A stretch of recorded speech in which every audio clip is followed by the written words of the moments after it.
Hi, everyone. Welcome to this new episode of our Student Spotlight series, where we're able to showcase some of the work that our past students have been doing.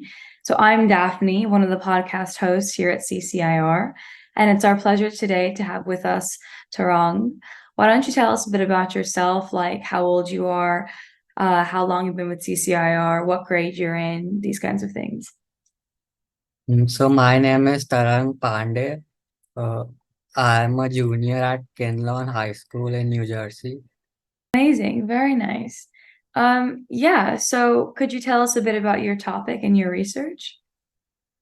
So my topic was the detection of abnormal heart sounds using machine learning and AI. Amazing. The detection of abnormal what sound, sorry? Heart sounds. Okay, cool. And how did you become interested in your topic? Had you done it before, or how was that interest first sparked? I have been interested in AI since a long time, and I Very, wanted to do a research about it. very cool. Nice. Um, how did you choose this particular topic about abnormal sounds? I believe that heart is the most important part of our body.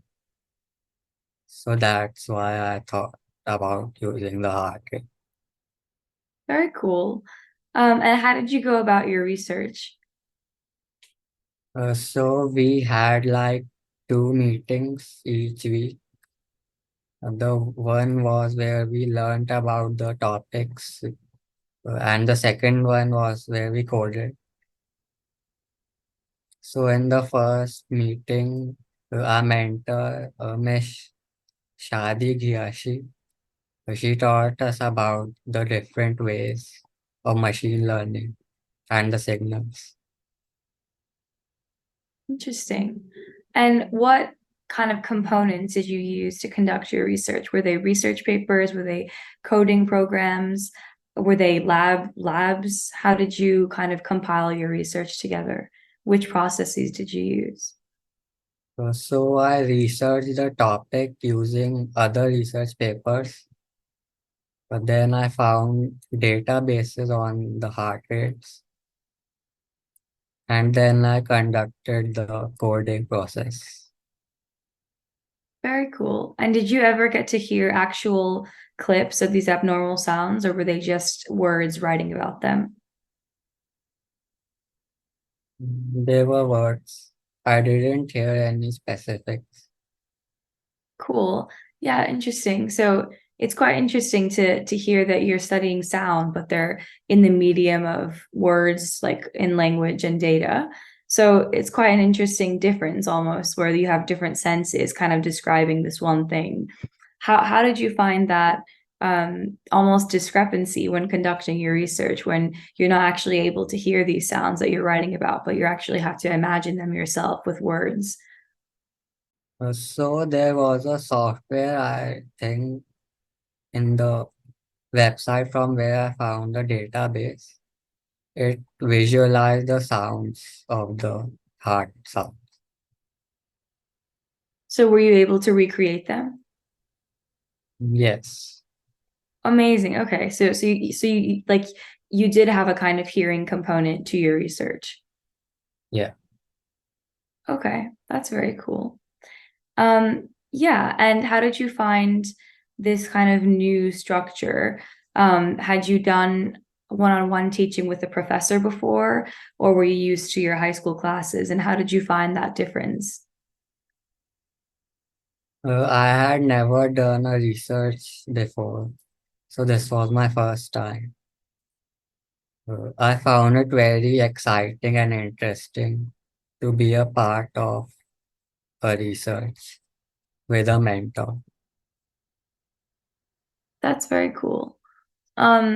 Yeah, I guess the structure oftentimes in university learning and academic learning and academia of a more higher level is often quite different to the structure that we find in high school.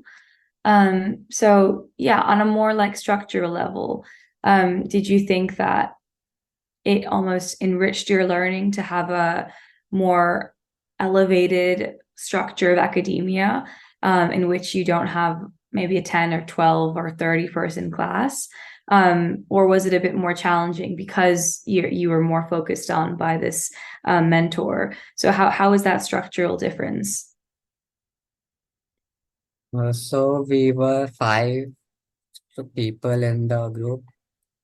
The mentor focused on each one of us. And was that helpful to you that kind of there was a smaller class size? Yeah, definitely. Yeah, yeah, for sure. That's very cool. It is easier for someone to focus with few people. Yeah. And did you find that your peers also helped you kind of propel your research forward? Yeah, they helped me very much. They helped me brainstorm different ideas on my research and during the coding phase too. That's very cool. Yeah.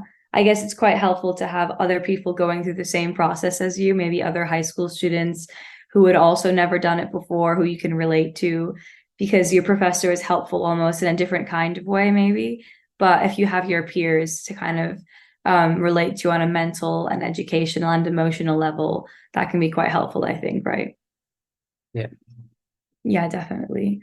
Um, Interesting. And yeah, do you have any like tips and tricks for other students who might be starting a similar research paper soon at CCIR? I definitely recommend reading before the session starts and choosing your topics too, so you don't have to waste any time. Definitely, yeah. So kind of being like prepared before you actually delve into it. To Yeah. like do the groundwork beforehand. Yeah, definitely. And if you could choose another research paper, but it can't be your own, pitch me a new research paper right now. What would you choose?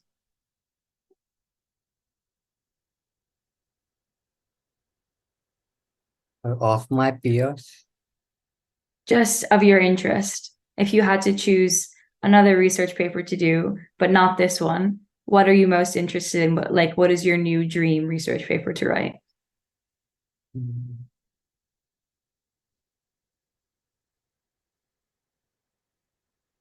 it would be using AI, but it would be about like environment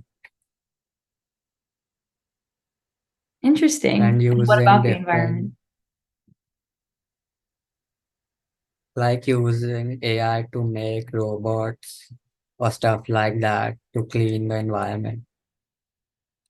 That is very cool. That is very cool. So also kind of you have this interest in sustainability.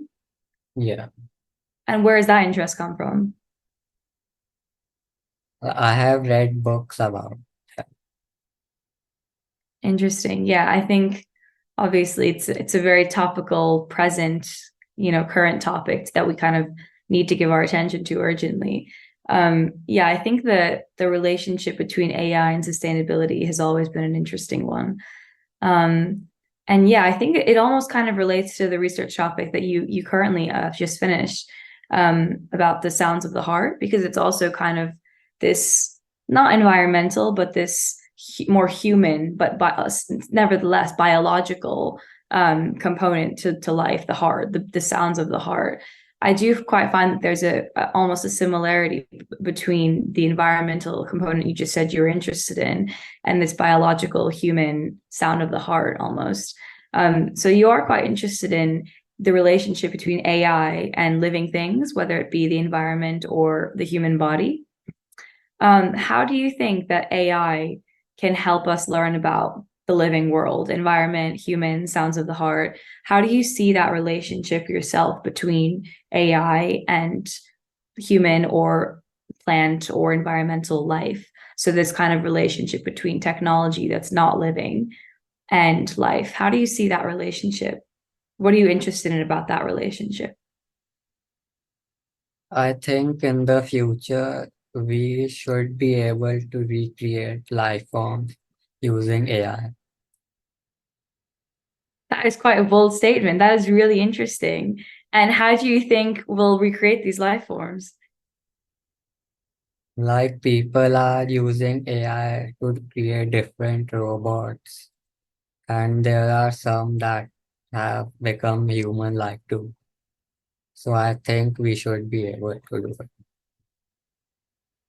Interesting. I did recently read an article that said a robot had just told its creator that she was like in love with him or something like that. And it was quite funny. I was like, can robots love? I'm not sure about this.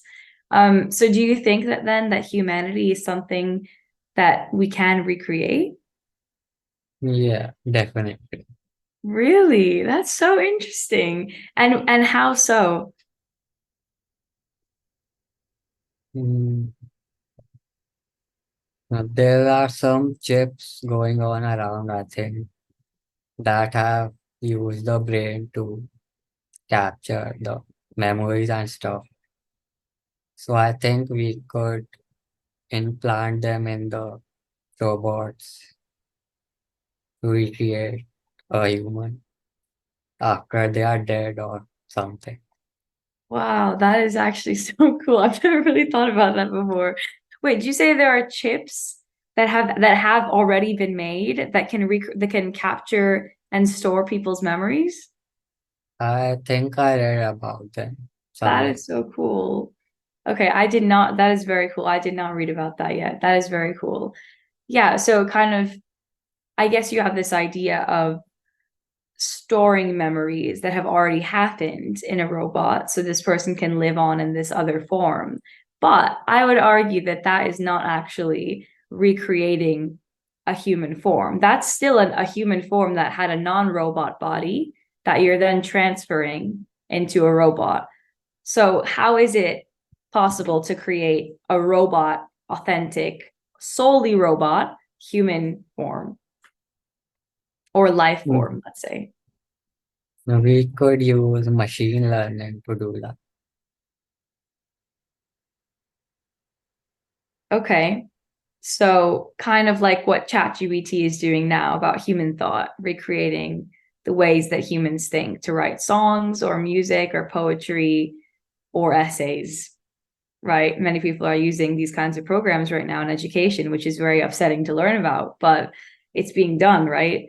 So, but for me, what's missing is the bodily component because programs like this can recreate human perception and modes of thinking. But how can we have a life form in like a steel body? That's what for me gets it because I also recently read an article because I'm also quite interested in this topic about the positioning of embodiment in all of this, and the fact that humans are embodied in bodies that can be harmed allows them to have quite a specific life experience, and it really shapes your modes of thinking because your brain knows that you are mortal and your body can be harmed, and it actually influences your brain. So how would that component then feature in a robot? They are pretty close, but not exactly. Okay, very good. Thank you for going on this mental journey with us. Okay, very fair enough. So yeah, I do agree. They are close, but not quite. And I would argue that I guess these kinds of human life forms that are, I guess, animal but intelligent life forms. Is that what would you argue that that's what humans are? Intelligent animal life forms almost? Yeah, so I think maybe to that extent they can't be recreated, but as you say, maybe one day we can get pretty close. Maybe. Okay. So yeah, it's quite interesting that I'm noticing in your interests of your research that um, you are kind of blending the factual, scientific, technological, data-based, world with biological, mortal, emotional, human kind of perception worlds. And I think that bridge is really an interesting idea. Um, because I think oftentimes in society they're viewed as very separate. You know, you have the humanities and you have the sciences, you have technology and you have humans, right? And I think that that bridge is quite an interesting one. Yeah, can you talk a bit more about that bridge and why you find that bridge interesting, and maybe how sometimes it could limit itself because they are so different, or it could be tricky to meld them maybe? I find the blend of humanity and computers interesting because it tackles a different theory from what we have seen till now, and it should be very interesting to see when we actually like blend them together. I have seen like a robot dog, and that was pretty interesting in A real life. robot dog. Yeah, Okay, interacting and stuff with its owner. that is very cool. Um, did it act like a real dog? Any real dogs that you had seen? It was pretty close. Very interesting. So for me, what I find interesting is that gap, the pretty close but not quite. That that it's like almost a replica, but something is uncanny about it. That's the gap that I find really interesting because I do think that gap is quite important, I will say.